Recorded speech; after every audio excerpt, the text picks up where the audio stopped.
Dans ce que présentait Syria Emelianov, il y a plusieurs choses qui croisent complètement l'expérience qui est à la fois celle d'un élu dans le cadre du SCOTERS, dont le directeur est ici, et les politiques énergétiques. Et d'abord, quelque chose qu'on n'a pas l'habitude de voir en France, c'est cette volonté donc, du niveau local et des villes et des maires en particulier de vouloir participer avec les niveaux régionaux, nationaux aux politiques publiques.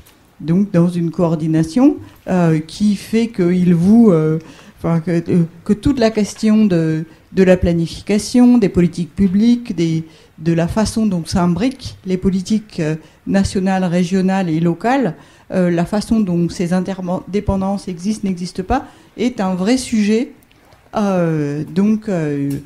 qui émerge de plus en plus, on va dire au niveau français, pas seulement au niveau technique, mais au niveau politique. Et on le voit avec toute une expérience sur le foncier qui a été faite dans le SCOTERS et qui rejoint tout à fait, c'est ce que tu disais tout à l'heure, les questions d'énergie. Et donc ma question c'est élu, territoire, positionnement politique, quel rapport et quel positionnement finalement? Oui, bonsoir à toutes et à tous. Merci Anne. Je crois que la question centrale, telle que je l'aperçois, en prolongement de ce que vous venez de dire, Madame Emelianov, c'est y a-t-il une rupture dans le modèle énergétique qu'on a aujourd'hui en France? Et y a-t-il possibilité ou perspective de territorialisation de l'énergie?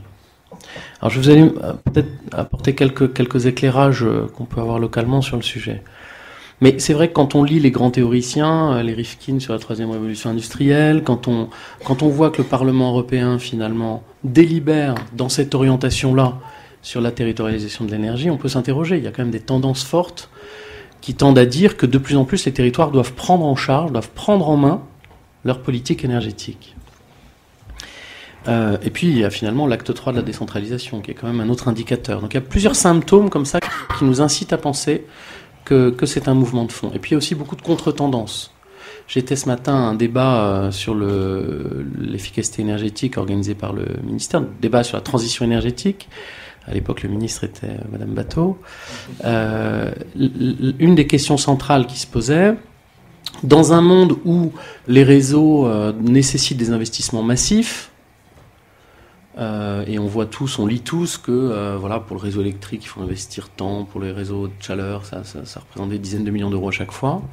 On peut se poser la question, dans une logique d'argent public rare et d'argent en général rare, est-ce qu'on est en optimum quand on raisonne nationalement sur un réseau, pour ce réseau-là, ou est-ce qu'on est en optimum quand on raisonne territorialement, toute énergie et toute infrastructure énergétique confondue? Et ça, je pense que c'est une vraie question. Ce qui était très intéressant dans votre intervention, c'était de montrer que finalement les collectivités qui ont pu prendre en main cette problématique énergétique, c'est celles qui avaient des moyens d'action, et notamment l'existence d'opérateurs locaux de l'énergie. C'est un des éléments qui peut contribuer à ça. Alors dans ce cadre-là, l'exemple de Strasbourg me semble, et du territoire ici, me semble intéressant. D'abord, juste pour expliquer qui on est réseau GDS, connu anciennement il y a longtemps sous la terminologie de Gaz de Strasbourg, mais c'est une société d'économie mixte, à une échelle, donc sur une énergie, à l'origine mono-énergie, de gaz naturel, sur le modèle de Grenoble, mais Grenoble étant plutôt multi-énergie, à une taille plus petite. Et puis il y a deux gros opérateurs comme ça en France, Strasbourg et Bordeaux, puis Grenoble et d'autres. La première question, alors il faut savoir que c'est une société d'économie mixte, donc actionnaire majoritaire, ville de Strasbourg. Donc justement, la première démarche que mon président, qui est adjoint au maire, Olivier Bitz, la première question qu'il s'est posée, quand j'ai pris une fonction, c'est comment on peut opérer un alignement stratégique, ce qu'on a appelé un alignement stratégique, c'est-à-dire mettre en cohérence les politiques publiques de la collectivité, mettre en cohérence la stratégie de l'entreprise avec les politiques publiques de la collectivité. Donc un alignement stratégique de notre entreprise, société d'économie mixte, avec les enjeux et les politiques publiques portées par la collectivité. Je vais l'illustrer sur plusieurs axes. L'une des premières conclusions qui est venue assez rapidement, c'est qu'autant la collectivité a un cœur de métier proche de l'infrastructure énergétique, et on voit dans toutes les nouvelles théories sur l'énergie l'importance des réseaux. Donc la collectivité a une proximité, un cœur de métier proche, un cœur d'action proche de l'investissement long terme, de la rentabilité sur 15 ans, des choix de déploiement d'infrastructures énergétiques. Autant elle est très éloignée des logiques de concurrence sur la molécule, de marketing, de relations clients. Et donc la première mesure qui a été prise, qui était une mesure importante pour nous, c'était de se séparer du commercialisateur et de se focaliser sur l'infrastructure énergétique. Donc vous avez peut-être lu dans la presse que le commercialisateur Enerest a rejoint le groupe ES, l'autre commercialisateur, et que nous sommes recentrés sur l'infrastructure énergétique. C'est pas qu'un changement de forme, c'est aussi un changement de fond. Ça signifie quoi ? Ça signifie que nous, aujourd'hui, filiale de la collectivité, filiale de la ville de Strasbourg, avec un président élu, adjoint au maire, on est dans un paradigme complètement différent. On n'est plus dans la situation dans laquelle j'étais en 2012, où j'expliquais aux gens surtout consommer moins d'énergie, enfin le faites pas trop parce que ça va diminuer mon chiffre d'affaires le mois prochain. C'est quand même une situation qui est finalement assez hypocrite, en tout cas qui est assez paradoxale. Vous êtes évalué en tant que patron d'entreprise, c'est très concret, sur des résultats, sur une performance. Et on était dans ce modèle-là, où le fait qu'on avait un commercialisateur nous plaçait dans une logique de résultat et dans une espèce d'injonction paradoxale, où il fallait expliquer aux gens qu'ils devaient consommer moins d'énergie, mais enfin pas trop, puisqu'en tant que performance d'entreprise, vous êtes obligé d'assurer votre chiffre d'affaires. Donc on est sorti de ce paradigme-là. Aujourd'hui, que les gens consomment beaucoup ou pas, ça ne change pas l'équilibre économique de Réseau GDS. Réseau GDS est maintenant un opérateur d'infrastructure énergétique qui a changé complètement de paradigme. Et donc on a construit une légitimité pour accompagner nos clients ou les collectivités, notamment les collectivités de taille moyenne, dans les réflexions qu'elles peuvent avoir sur l'efficacité énergétique. Et je me souviens de la première réunion que j'ai eue avec des syndics. Vous savez, les syndics, ce n'est pas les publics les plus simples. 19 syndics, les plus gros de la place. Et j'ai commencé par leur dire, si j'avais été là 6 mois avant, vous n'auriez pas cru à mon message. Parce que le message d'optimisation énergétique était contraire à mes intérêts propres, directs et immédiats. Aujourd'hui, c'est un nouveau monde. Aujourd'hui, on a été les premiers en France à couper ce cordon ombilical entre cette infrastructure énergétique et la commercialisation. Il y en a d'autres qui suivent, il y en a d'autres qui le feront, à n'en pas douter. Mais on a été les premiers à le faire. Et donc, le point que je voudrais illustrer, c'est qu'on a complètement changé de dimension. Et aujourd'hui, qu'est-ce qu'on développe ? Dans la lignée des politiques publiques, on travaille donc sur l'efficacité énergétique. On va travailler notamment avec d'autres sociétés d'économie mixte pour travailler sur la rénovation énergétique. On parle beaucoup des écoquartiers, et c'est une dimension importante. Mais il faut aussi parler des 90% de passoires thermiques. Vous l'avez fait, mais des 90% de passoires thermiques qui posent un enjeu de rénovation. Et puis on s'est intéressé à quelle est la participation qu'on peut amener, la brique qu'on peut apporter à l'édifice en termes de développement durable. Et là, on a, je vous donne quelques illustrations d'exemples précis. On a choisi une politique de développement volontariste du biométhane. Donc du biométhane, non pas pour le produire et le brûler pour faire de l'électricité, ce qui est quand même une utilisation finalement assez pauvre du gaz naturel, mais de l'injecter dans les réseaux, ce qui est possible depuis le Grenelle 2, avec une logique de circuit court. Parce que finalement, c'est quoi le biométhane ? C'est un atome de carbone et 4 atomes d'hydrogène, c'est la même chose que du gaz naturel. Et donc l'idée est de dire, les déchets et les eaux usées des Strasbourgeois vont dans une usine d'incinération, une station d'épuration, on ferme, la collectivité a décidé de fermer un des fours de l'usine d'incinération pour le transformer en méthaniseur, on en extrait du biogaz, on le filtre en biométhane, on le réinjecte dans les réseaux. Pour créer la vision que porte la collectivité, la vision de la ville de France qui aurait, à terme, quand on aura réussi ça, le gaz naturel le plus vert de France, c'est-à-dire celui avec le plus fort taux de biométhane. Cet exemple-là, alors il nous parle beaucoup parce qu'on est le premier site pilote en France, à la Vente-Senot, vous connaissez la station d'épuration de la Vente-Senot, premier site pilote en France sur l'injection de biométhane. Mais tout ça pour dire que cet exemple, qui était parti d'un alignement entre une politique publique portée par la collectivité, incarnée chez nous dans l'entreprise par son président, et des actions qu'en tant que dirigeant d'entreprise, on met en œuvre dans la lignée de ces politiques publiques. J'ai eu la chance de piloter un groupe de réflexion sur la consommation du foncier dans le Scoters. Donc piloté par le Scoters, bien sûr. Je salue Guillaume et son équipe qui sont ici. Je crois qu'un des enseignements les plus intéressants, c'est que alors, tout va ensemble. Quand on parle de développement des transports en commun, on se dit, bah voilà, il faut quand même que quand on mange du foncier agricole, bah on le mange plutôt aux endroits où il y a des transports en commun plutôt qu'aux endroits où il n'y en a pas. Alors ça a l'air évident, ça a l'air trivial. Sauf que quand vous voyez un maire, il vous dit, attends, je suis en charge du développement de ma commune, bien desservie, mal desservie, moi je dois remplir mes écoles, etc. Donc l'idée est belle, mais sa traduction est compliquée. Et quand on arrive dans le domaine de l'infrastructure énergétique, la problématique est à peu près la même. Aujourd'hui, vous avez l'extension du réseau de gaz naturel, par exemple, ou la création de réseaux de chaleur sur des zones industrielles. Elle dépend de la densification, elle dépend de la structure urbanistique qui existe dans les territoires. Et quand on a commencé à parler d'énergie dans le SCOTERS, on s'aperçoit des limites du modèle. C'est-à-dire que on s'inscrit dans une logique, on voit que les réflexions sur l'énergie commencent à s'inclure dans les documents d'urbanisme, dans les schémas d'organisation territoriale. Mais moi, je me souviendrai toujours que quand j'ai pris mon mandat de petit maire de petit village alsacien, la première chose, vous savez, quand vous êtes jeune élu, vous dites bon, qu'est-ce que je vais faire ? Et je me suis dit, tiens, bah, il y a un lotissement à ouvrir, mais je vais l'ouvrir qu'à partir du moment où ce serait un écoquartier, c'est-à-dire où j'aurais des engagements sur la capacité du promoteur ou de l'aménageur à lancer quelque chose d'énergétiquement responsable. Et on m'a très vite répondu, non, mais c'est pas possible, hein. Tu peux pas conditionner. T'as pas le droit, en termes de droit, t'as pas le droit de conditionner à des performances énergétiques, à des éléments d'éco-quartier. Alors soit tu maîtrises le foncier, mais vous pensez bien que les petits villages alsaciens, ils maîtrisent pas leur foncier, hein. Ils ont juste le droit d'ouvrir ou pas leur foncier parfois, mais ils sont pas propriétaires de ce foncier en règle générale. Et donc je crois que ça illustre bien ça. Il est temps de s'interroger vraiment sur la question de fond. C'est est-ce que oui ou non, on veut territorialiser l'énergie ? Et je finirai juste en vous disant que ce matin, quand je suis intervenu, en disant qu'il serait peut-être temps de réfléchir à une expérimentation, pourquoi pas dire, je prends un territoire, une eurométropole, enfin un territoire, un SCOTERS, je sais pas, et puis je fédère l'ensemble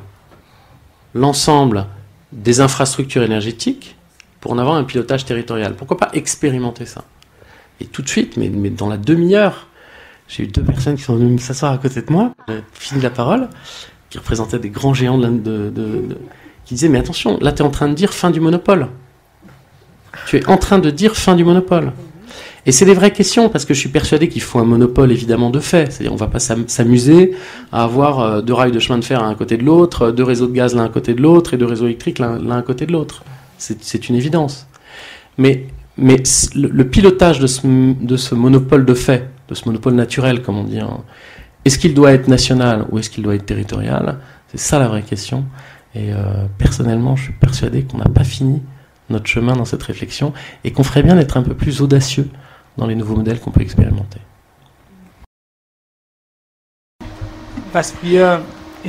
En Allemagne, on constate souvent une différence assez fondamentale entre les communes allemandes et françaises. C'est qu'en Allemagne, les communes allemandes ont la compétence pour tout ce qui se passe dans le périmètre de leur commune.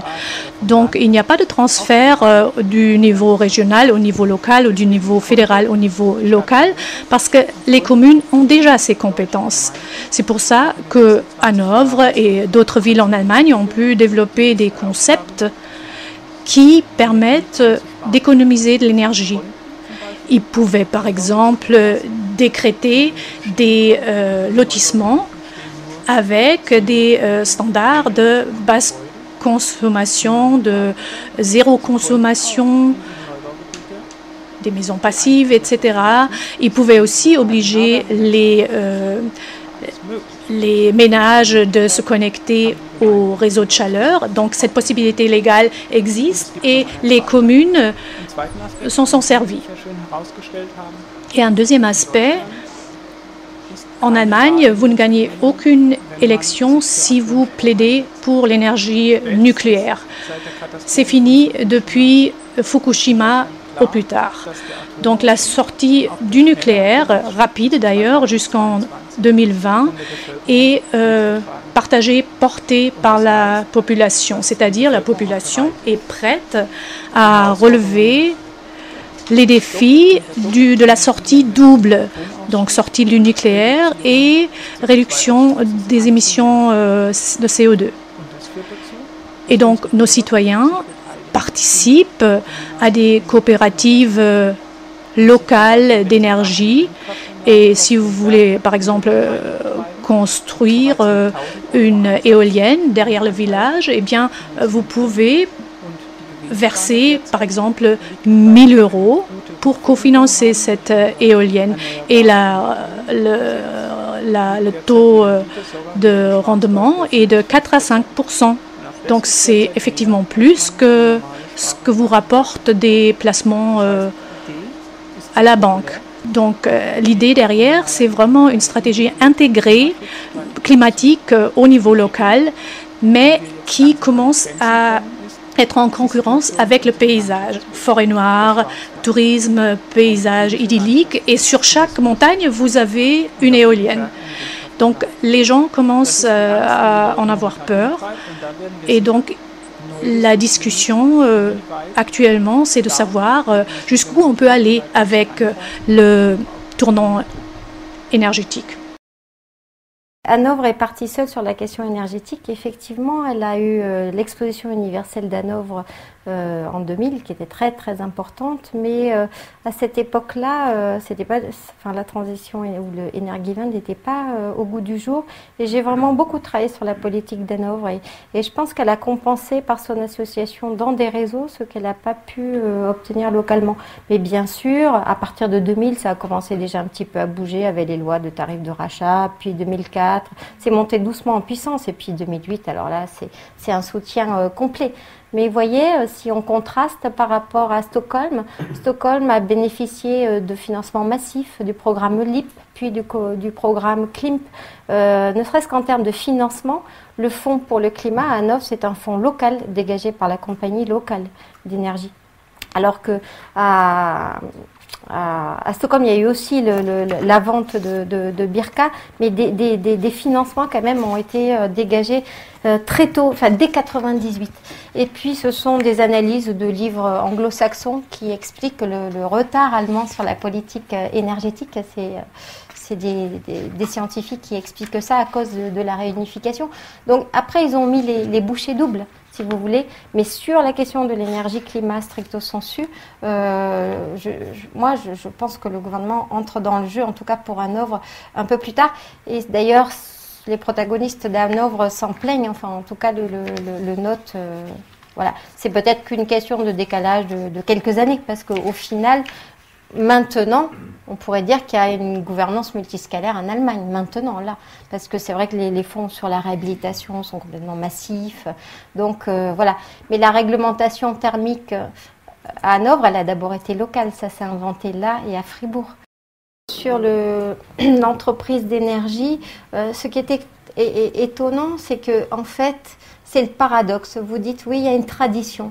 Mais c'est hyper paradoxal que cette décision soit prise pendant que l'État conduise un débat sur la transition énergétique. Alors qu'on est à côté de l'Allemagne, que cette décision, elle aurait pu advenir 10 ans, 15 ans avant. Ce paradoxe-là, c'est celui de la centralisation. Même dans un contexte de société d'économie mixte, c'est-à-dire Grenoble, ils sont partis avec leur compagnie locale d'énergie. Strasbourg n'est pas parti. En 2005, n'avait pas de plan climat. Il est en cours de constitution. Donc là, il y a quand même un effet de frein, c'est-à-dire tant que l'État français est puissant symboliquement, on l'a vu sur les écoquartiers, sur la transition, tant qu'il n'y a pas une injonction nationale, il y a une autocensure à l'échelle locale, sauf pour des cas très précis comme Grenoble qui a une société civile, voilà. Enfin, moi, je l'interprète un peu comme ça. Moi, juste un petit commentaire. Alors, c'est vrai que le débat sur la transition énergétique, il permet de libérer un peu tous les modèles qu'on peut imaginer et puis de s'interroger, de proposer des choses un peu différentes. Mais je crois pas. Je crois qu'il y a une vraie conscience. Enfin, moi, je parle d'une collectivité là, ici locale. Il y a une vraie conscience qu'un acteur de l'énergie est un bras armé qui peut s'inscrire dans une politique publique Et là, elle est, moi je suis là que depuis 2009, mais elle est très présente, en tout cas depuis 2009. Mais vous avez dit que le changement de paradigme datait de 2012. Oui, mais regardez, on a séparé le commercialisateur en 2008 sur la base de directives européennes. Donc là, je rejoins, c'est les directives européennes qui ont conditionné ça, et ça a créé les conditions. C'est vrai, probablement. Enfin, je n'étais pas là avant, donc je ne vais pas parler pour la période précédente, mais qui a créé les conditions de cette réflexion, de cet alignement stratégique dont je parlais, en tout cas de cette volonté de la collectivité de considérer que, et c'est très, très clair à mon sens aujourd'hui, que l'acteur d'énergie est un bras armé, en tout cas un outil au service de la collectivité des politiques publiques pour enfin reprendre la main, j'ai envie de dire, sur les thématiques énergétiques, et ça concerne aussi le réseau de chaleur. Ça concerne la rénovation énergétique, ça concerne beaucoup de sujets qui viennent dans l'agenda dans les mois et années à venir. Peut-être sur la fiscalité, Monsieur Fred, vous parliez de tous ces investissements qui rendaient rentable pour les privés qu'un certain nombre, on va dire, de changements se fassent. Mais d'où vient l'argent? Quel est le modèle économique en Allemagne? Je voulais encore rebondir sur ce que vous venez de dire, que le gouvernement fédéral n'aurait pas soutenu les communes. Donc je trouve que ce n'est pas tout à fait juste, parce que nous avons une loi qui permet à tout un qui met de l'énergie dans les réseaux, donc accorde à ces personnes des taux extrêmement préférentiels pour le rachat. Donc il y a une subvention directe de la part de l'État qui incite les personnes qui génèrent de l'énergie de l'électricité à base d'énergie renouvelable, qui fait que ces personnes-là gagnent plus par rapport au marché. Et je pense que c'est ça le succès en Allemagne, qui fait que les propriétaires fonciers qui veulent, par exemple, si quelqu'un veut installer des cellules photovoltaïques sur leur toit, peut-être imaginer encore autre chose. Par exemple, on peut aussi ériger un petit parc éolien derrière la commune, où on peut installer une centrale biogaz. Donc il y a des incitations pour les citoyens. Donc quand on possède un terrain, on peut en profiter. Cela est cher, c'est certain. Les prix de l'électricité en Allemagne sont bien supérieurs à ceux pratiqués en France. Mais de l'autre côté, c'est une incitation à économiser de l'électricité. En Allemagne, actuellement, nous discutons beaucoup de cette question de la hauteur des prix de l'électricité. Est-ce qu'ils sont trop élevés ou pas? Et si vous réhabilitez, par exemple, une maison en Allemagne, M. Wassermann a parlé des écoquartiers qui ne sont pas le véritable problème, mais plutôt le parc existant. Les bâtiments érigés construits avant 1900, ou si ceux datant des années 70, donc sur ce parc-là, il n'existe pas d'isolation prévue d'avance et d'isolation efficace. Et si ces maisons-là, ces immeubles doivent devenir efficaces en énergie, on peut par exemple bénéficier d'emprunts à taux très bas pour financer ces travaux-là. Souvent, les coûts que vous dépensez pour l'isolation deviennent rentables au bout de 25 ans seulement. D'où ces emprunts à taux d'intérêt très bas. Mais actuellement, tous les taux sont bas, donc ça joue moins. Mais normalement, c'est une vraie incitation qu'on utilise, un levier pour inciter les propriétaires de maisons plutôt anciennes à rénover. Et troisièmement, il y a aussi un instrument coercitif. Si par exemple un propriétaire en Allemagne, au Bade-Württemberg veut moderniser son chauffage, il doit donc prévoir 10% d'énergie générée par des énergies renouvelables. Donc par exemple, il a le choix entre une installation photovoltaïque ou l'achat d'éco-électricité qui est donc un peu plus cher. Donc on a ces instruments aussi, ces obligations, donc ces instruments juridiques qui incitent ou qui obligent les gens à rénover de manière efficace en énergie. Mais nous ciblons 3% de taux de modernisation par an pour aussi être en ligne avec Kyoto. Mais c'est difficile avec les instruments existants. Donc je pense qu'on n'arrive pas à réaliser ces objectifs-là. Donc ces instruments dont nous disposons doivent être revus et renforcés. De quoi peut rêver un fournisseur d'énergie, de masse critique, d'appui de la ville, alors les fournisseurs d'énergie, je ne sais pas, parce que les fournisseurs, c'est les commercialisateurs, et nous, on ne vend plus d'énergie, mais oui, sur les infrastructures énergétiques, je crois que l'enjeu clé, je parle d'alignement stratégique tout à l'heure. Moi, je crois à la force du modèle de la société d'économie mixte. Je crois à la force de l'outil politique et l'efficacité de l'entreprise. Je crois que c'est une bonne alliance. Et je crois que, j'ai dirigé des sociétés complètement privées et je trouve dans la société d'économie mixte un bout de réponse. Alors, le monde n'est pas idéal, mais un bout de réponse à cette logique d'intégration dans les politiques publiques. Donc, je crois qu'en tant qu'infrastructure locale de l'énergie, je crois que les vrais enjeux, c'est d'avoir effectivement une politique publique qui est affirmée, qui est volontariste. D'ailleurs, si vous avez tous suivi l'agenda du conseil municipal de lundi prochain, puisque j'imagine que vous lisez ça avec attention, il y aura des thématiques énergie, on continue à avoir des thématiques énergie, et je crois que c'est important de les suivre. Donc un acteur public engagé, et là on sent une vraie dynamique, enfin moi je la sens dans mon activité, mais il y a une vraie dynamique territoriale. Après je crois que le deuxième point, c'est qu'il faut oser, quoi. Il faut oser des modèles différents. J'étais avec GRDF tout à l'heure qui me disait, vous avez osé la commercialisation du biométhane, alors vous n'êtes pas commercialisateur.